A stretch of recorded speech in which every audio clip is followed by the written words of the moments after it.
procurando cursos online de qualidade? Você vai achar os melhores cursos em um único lugar, na Captar.net. Você vai estudar, praticar, debater e se aprofundar em uma plataforma que respira tecnologia. Tem mais, você parcela seus treinamentos em até 12 vezes. Entre agora no site Captar.net e saiba também como participar do Clube de Descontos. Escolha seu curso e seja bem-vindo.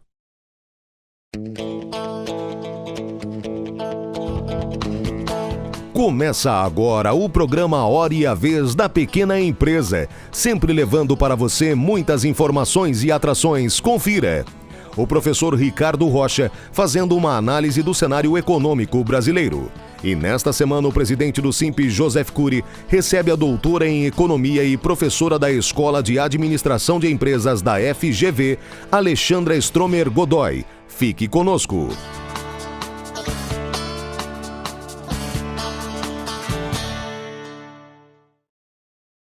Você conhece o braço forte do Exército Brasileiro no estado de São Paulo?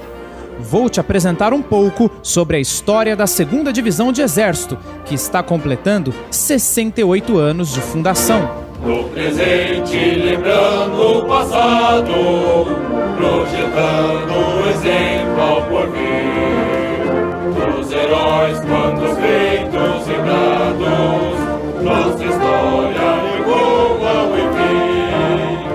Em 29 de outubro de 1952, a então 2ª Divisão de Infantaria foi desmembrada da 2ª Região Militar. Ali ficou clara a necessidade de ter um grande comando de natureza operacional. Mas a história da divisão nos remete ao ano de 1908, quando da criação da 2ª e 5ª Brigadas Estratégicas. Suas tropas forjaram o legado da divisão e participaram de momentos marcantes da história nacional, como a Revolução Constitucionalista de 1932 e a Segunda Guerra Mundial. Os militares da divisão embarcaram para a Europa em 1944 e combateram o inimigo na Cordilheira Apenina e nos campos do norte da Itália até 1945. Sua canção, inclusive, rende homenagem a esses heróis. Quando o mundo envolveu-se na guerra, pela paz nosso sangue jorrou. Nas campanhas sangrentas da Itália, com pujança a vitória bradou. 75 anos depois, a 2ª Divisão de Exército possui 2 brigadas de altíssimo nível de profissionalismo e prontidão. As unidades da 11ª Brigada de Infantaria Leve são especializadas no combate urbano e em operações de garantia da lei e da ordem, sem nunca, contudo, deixar de lado o preparo para o combate convencional. Já a 12ª Brigada de Infantaria Leve Aeromóvel é estratégica para o Exército Brasileiro, por ser a única capacitada em operações aeromóveis. Em situação de crise, uma força-tarefa da 12 tem a capacidade de atuar dentro de 48 horas em qualquer ambiente do território nacional. As tropas da 2ª DE tiveram atuação destacada em ações recentes do Exército Brasileiro, como a missão de paz no Haiti, a intervenção federal na segurança pública do Rio de Janeiro, a defesa e segurança de grandes eventos,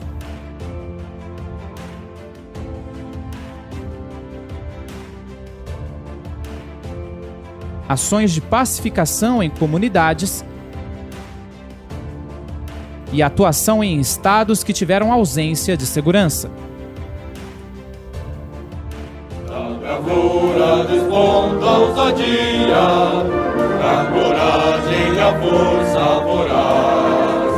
No combate à frente confia, no apoio ao comando eficaz.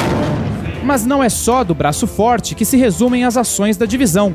Hoje, os militares da 2ª DE estão inseridos à sociedade paulista e estendem a mão amiga em muitas situações, como ações de combate à dengue, apoio em situações de calamidade pública, ações cívico-sociais, doação de sangue, obras de engenharia, o programa Forças no Esporte e a Operação Acolhida, de ajuda humanitária a imigrantes venezuelanos, além da Operação Covid-19. A divisão Presidente Costa e Silva ainda possui 2 unidades diretamente subordinadas, prontas para apoiá-la em ações divisionárias. Em Jundiaí está o 12º Grupo de Artilharia de Campanha e em Pindamonhangaba, o 2º Batalhão de Engenharia de Combate. Presentes em todo o estado, os mais de 9.000 militares da divisão se preparam diariamente para garantir a defesa da pátria e dos poderes constitucionais, da lei e da ordem, e para atuar em operações internacionais e ações de apoio à sociedade. Segunda divisão, estandarte altivo a tremular, sua tropa valente e audaz, na defesa da paz faz a guerra rondar.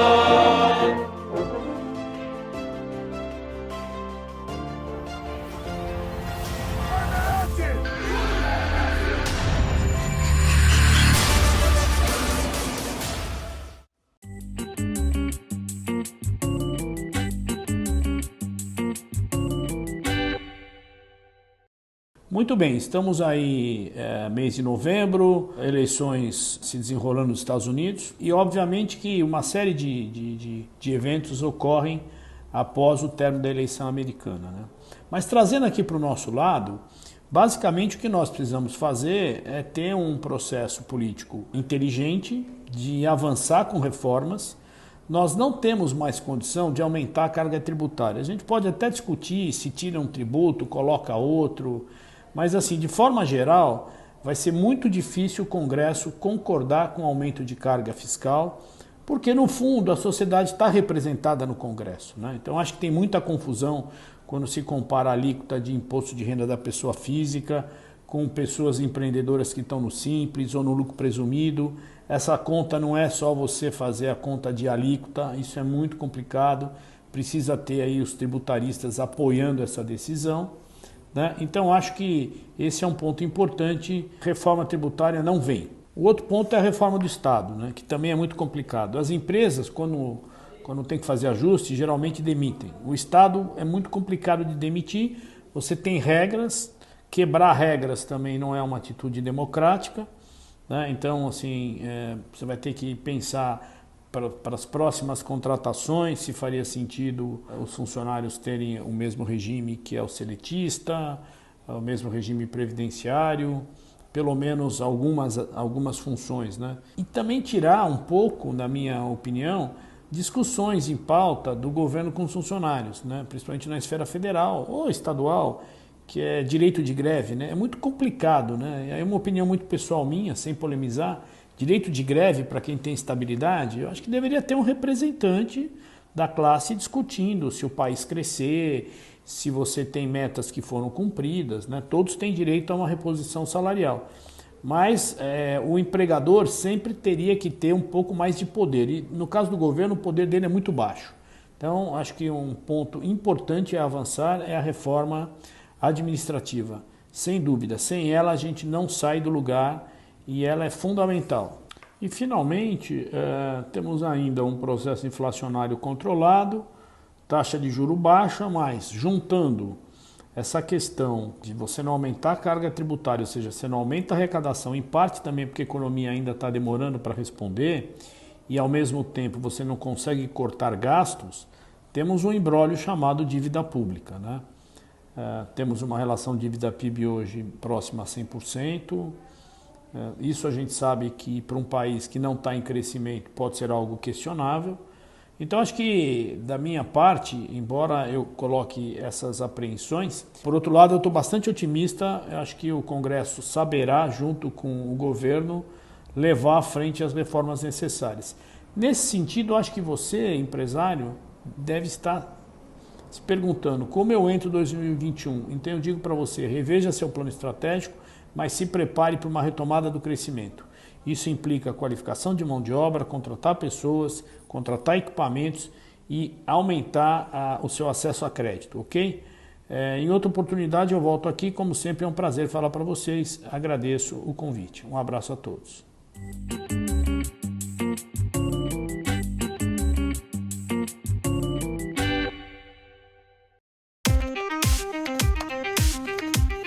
Agora é a hora dos empresários da pequena empresa ganharem dinheiro com a internet. O Marketplace da KeepSell chegou com tudo.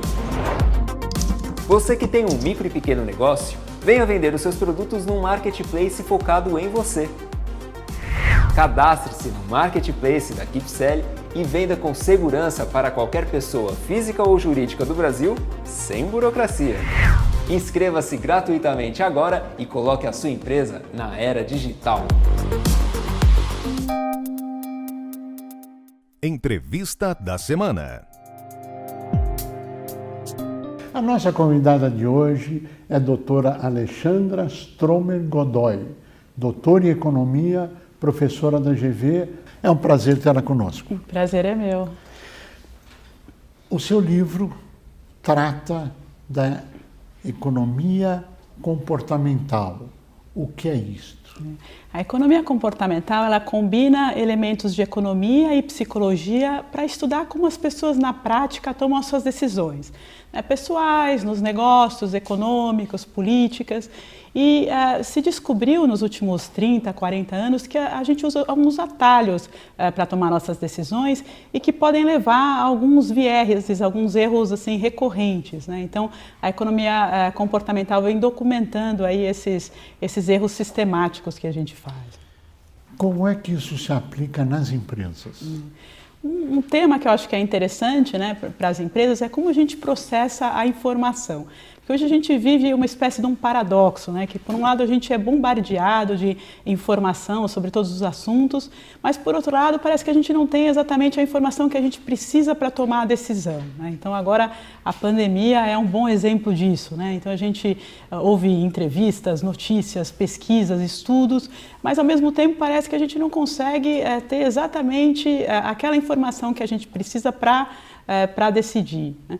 Então, desses atalhos que a gente usa nessas situações é processar seletivamente a informação, né? Então, o nosso cérebro ele tem uma espécie de um Google, de um buscador, assim, que ele varre, né, na memória assim, situações parecidas com aquela que a gente está procurando. Então, por exemplo, imagine que você queira julgar qual é o risco real de do coronavírus, por exemplo. Então, a sua memória, ela rapidamente busca lembrar de exemplos de situações parecidas que ela viu. Então, pessoas que você conheça, que tenham tido a doença ou que você viu na televisão, né?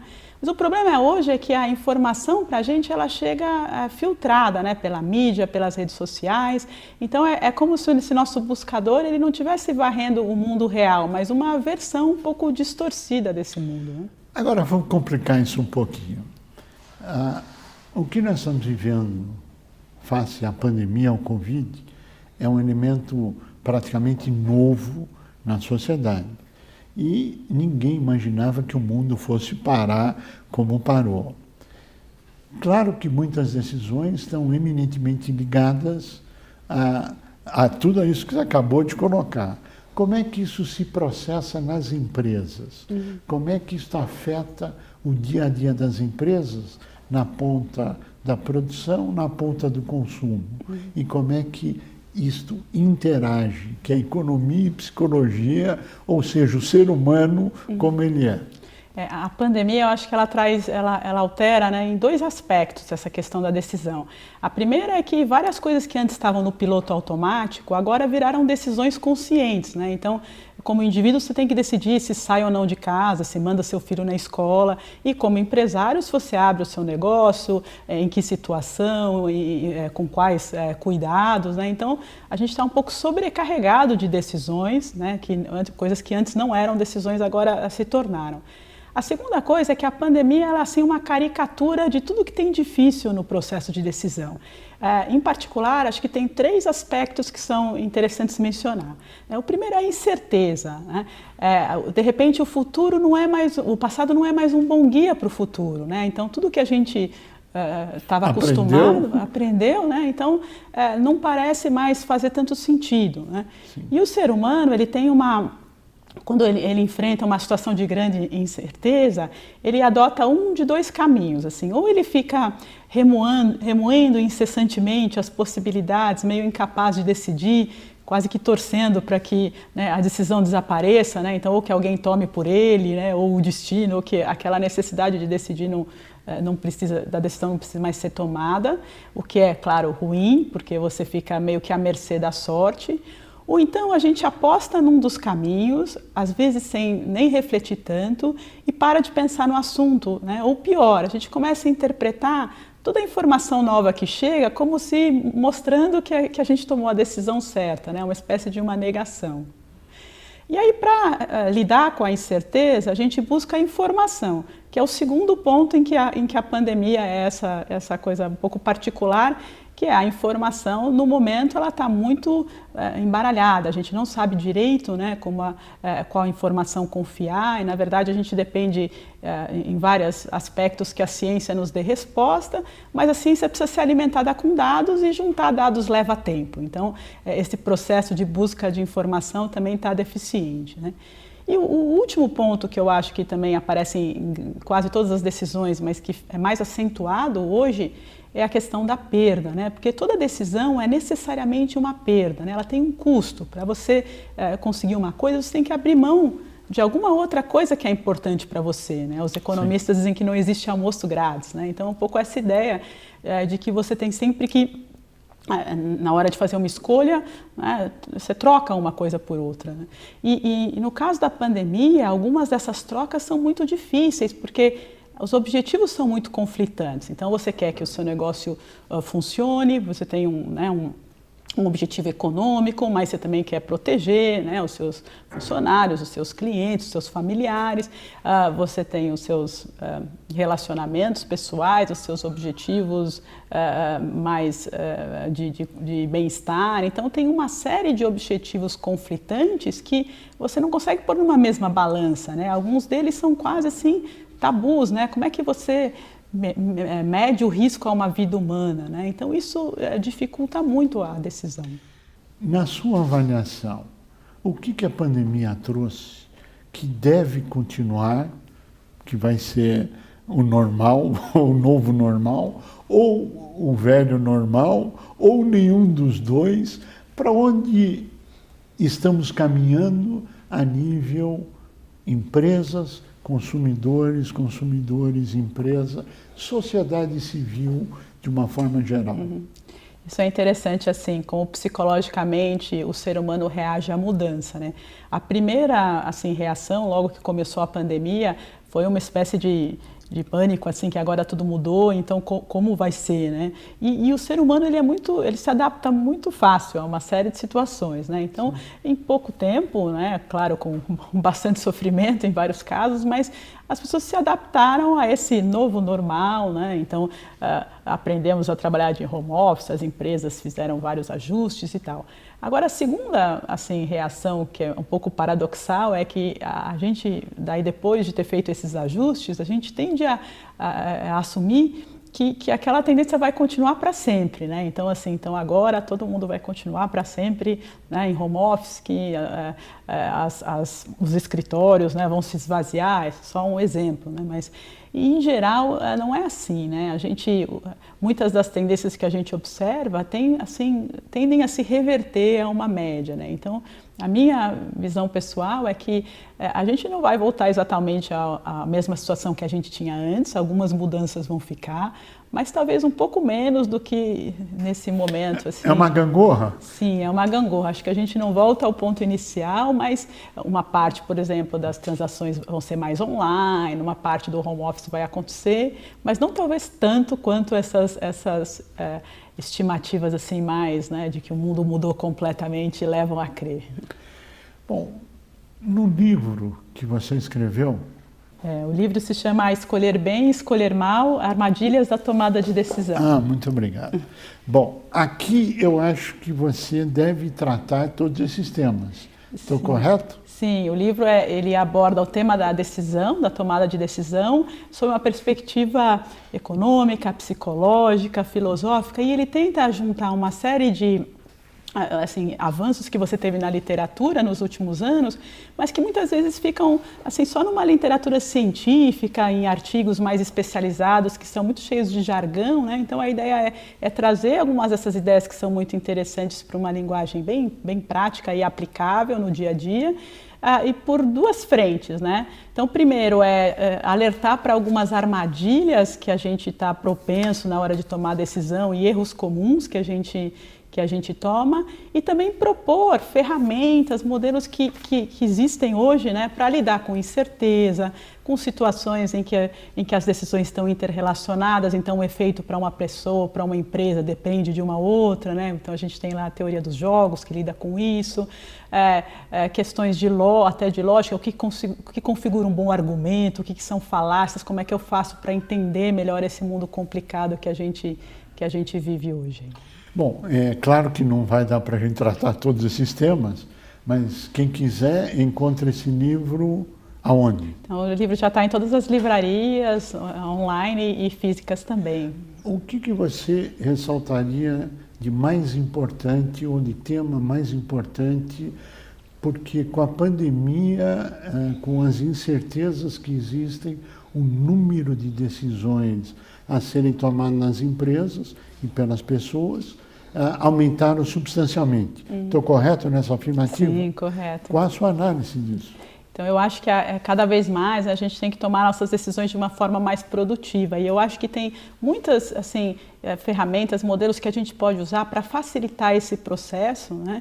E diminuir um pouco a angústia, né, de tomar a decisão. Então, por exemplo, no caso da incerteza, né, acho que a gente pode separar, né, o processo de decisão, ter um bom processo de decisão do resultado que às vezes está fora do nosso controle, né? Então, como você joga pôquer, né, você pode fazer tudo certo e às vezes perder o jogo porque você tem uma mão ruim, né? Então eu acho que nos negócios também a gente tem que usar as melhores ferramentas para ter o melhor processo decisório, e é isso que o livro tenta ajudar, e aí separar que às vezes acontecem coisas inesperadas mesmo, né? E nem sempre o resultado está completamente sob o nosso controle. Mesmo com um bom processo decisório. Mesmo com um bom processo decisório. Bom, como é que o mundo, na sua avaliação, que tem várias culturas diferentes, etc., claro que eles vão passar pelo mesmo processo. O processo, claro que é diferente por ser culturas diferentes, etc. Mas esses princípios se aplicam para o mundo todo? Sim, eu acho que tem muitos pontos comuns, né? Claro, no Brasil tem as suas especificidades, mas eu acho que essa questão, por exemplo, da informação, né? Então, o nosso cérebro, eu brinco que ele é um viajante no tempo, né? Que nós temos mentes da idade das cavernas presas em crânios modernos, né? A nossa mente, ela foi desenvolvida ao longo de milhares de anos pela evolução para resolver os problemas lá dos caçadores-coletores, que eram os nossos ancestrais, né? Verdade. E hoje a gente está aqui nesse mundo digital, em que a informação chega muito rápido, às vezes distorcida, né? Então, acho que esses são temas comuns ao mundo e que são cada vez mais importantes, né? Então, como você filtra essa informação que você recebe, separa o que é sinal do que é ruído, né? Como é que você sabe no que você deve confiar ou não, né? E até um outro tema que é muito atual hoje, né? A nossa dificuldade de mudar de opinião, né? Quando a gente encontra novos dados, né? A gente é muito reticente em revisar as nossas crenças. Se você for ver, no mundo todo, né? Parece que tem esse certo paradoxo também, que cada vez a gente tem mais informação e a opinião das pessoas, ao invés de convergir, né, que seria, a gente imaginaria que com mais informações você chegaria lá mais perto de uma mesma verdade, parece que estamos cada vez mais polarizados, né? Então eu acho que todos esses temas que eu trato no livro, eles são fenômenos até mundiais, né? Doutora Alexandra Stromer Godoy, queremos agradecer muito a sua participação, ao conhecimento acumulado, a oportunidade de um tema tão importante ter a chance de ser divulgado e tanta gente poder ter acesso ao conhecimento que vai mudar e que está mudando a tendência das pessoas. Parabéns, sucesso nessa caminhada. A você que esteve conosco, o nosso mais profundo agradecimento, com a certeza que estaremos juntos na semana que vem. Até lá! Procurando cursos online de qualidade, você vai achar os melhores cursos em um único lugar, na Captar.net. Você vai estudar, praticar, debater e se aprofundar em uma plataforma que respira tecnologia. Tem mais, você parcela seus treinamentos em até 12 vezes. Entre agora no site Captar.net e saiba também como participar do Clube de Descontos. Escolha seu curso e seja bem-vindo.